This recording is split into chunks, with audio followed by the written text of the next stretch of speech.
Well, joining me now is author Sherry Davis, and she's here to share about her book. How are you?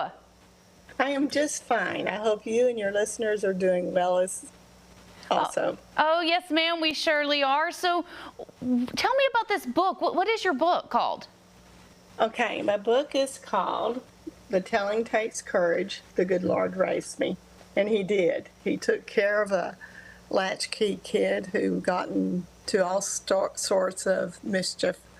I was basically a female Tom Sawyer who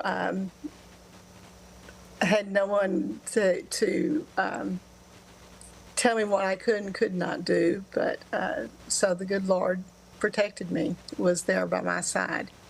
And so I definitely know that was happening. So my book is, it says about being courageous, and I don't really feel courageous.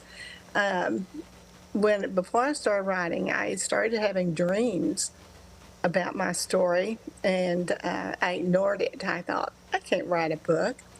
And finally I listened. I dropped out of all charitable activities I was in and social activities I was in. Went into my office, closed the door, and told my husband not to disturb me unless the door was open. So I would go in there. And so the stories I write about, I chose to write about the ones who my spiritual experiences impacted my life. I've lived on both sides of the track. Up until I was 7 years old, I lived in a upper class home with three sisters and a brother, and mother and father, and I had no idea that there was evil in the world. And when my mother divorced my father because he had another family, we wound up living in the projects in Fort Worth. And so that was a side of life I had not experienced.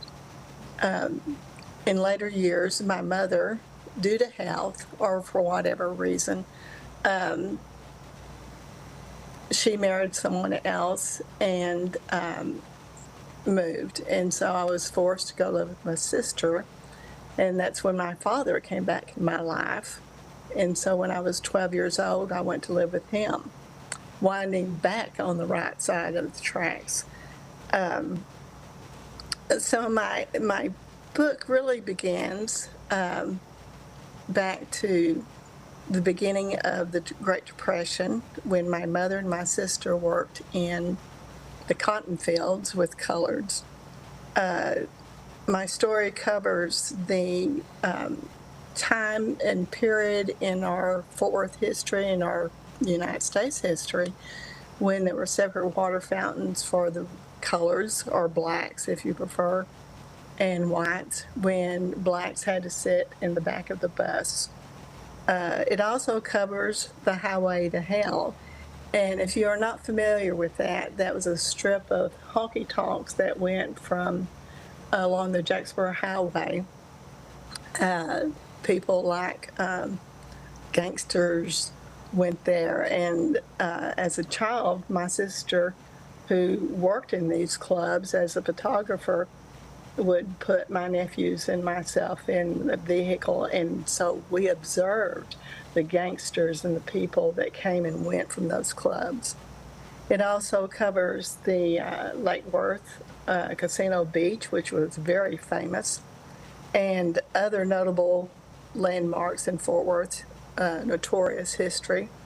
And of course, we can't forget the Goat Man that was rampant around the Lake Worth, Greer Island. People say that in reading my book, they'll laugh on one page and cry on the next. And so my book is to tell a story, a story of how we can overcome things that happen to us in a negative manner.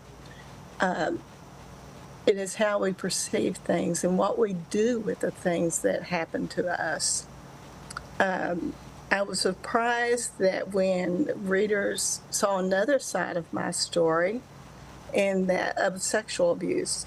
I've had ladies and even men come up to me and say that my book gave them the courage to speak of abuse that they had endured as a child and that they had never told anyone.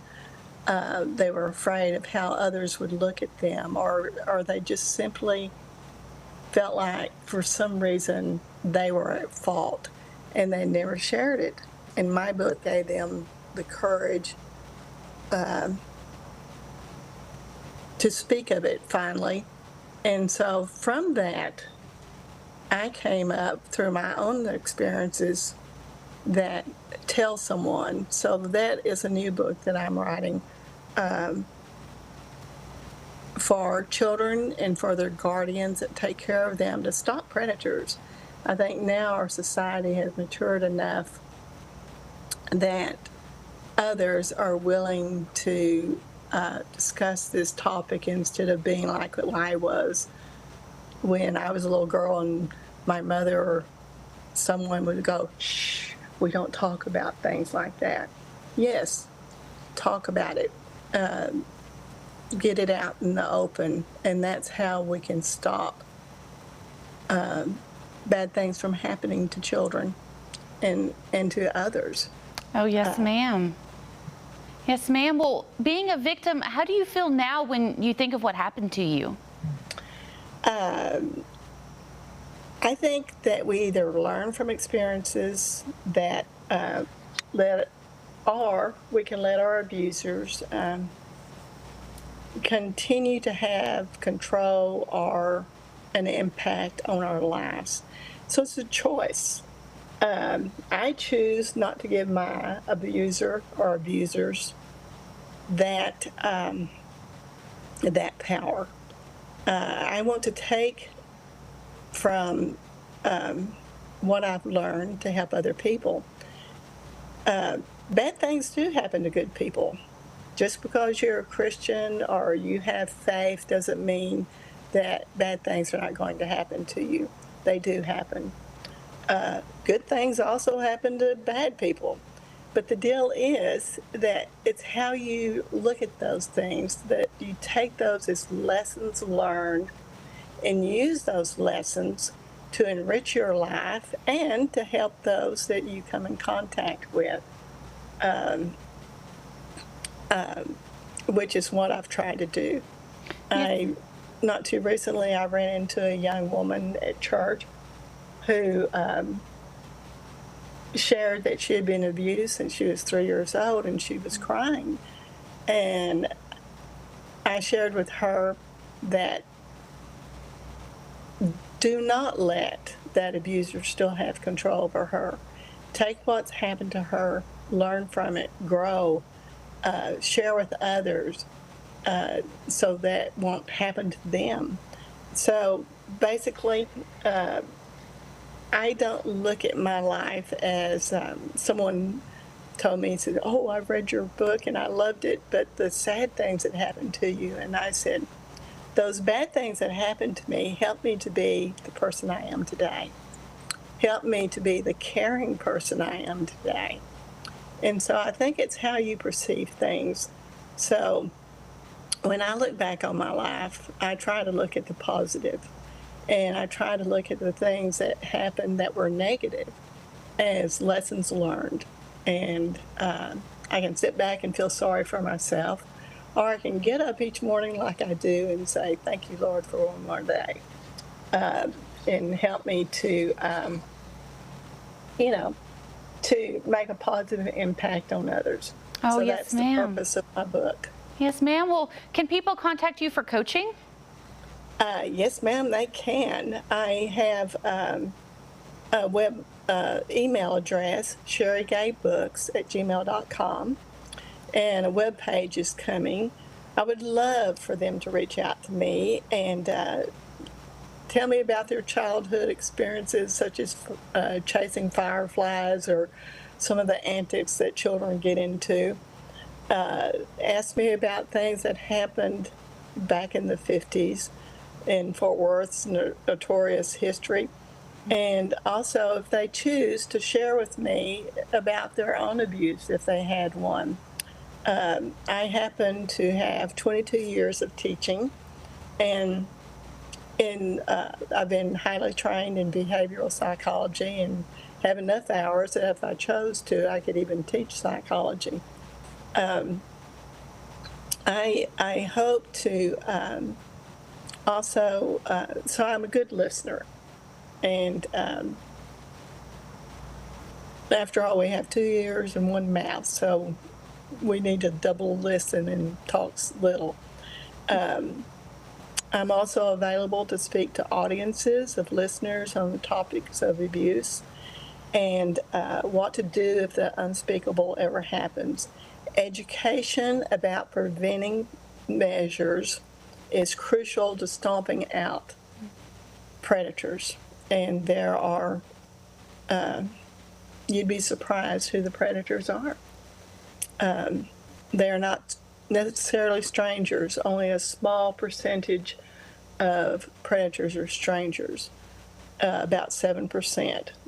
30+% are relatives, and about 50% are acquaintances of the family or of that person. And so how well do we know each other? So I'm wanting to be able to give children the tools to be able to counteract the intentions of a predator. Oh, yes, ma'am. Well, Sherry, thank you so much for joining us today. Oh, you're just more than welcome. I do have another book coming out, Tell Someone, which is basically a manuscript for children and adults, a positive manuscript. And I'm having the works some children's books.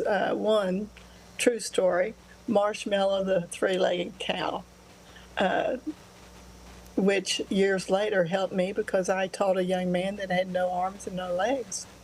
And so this three-legged cow taught me a lesson, and that the handicapped do succeed.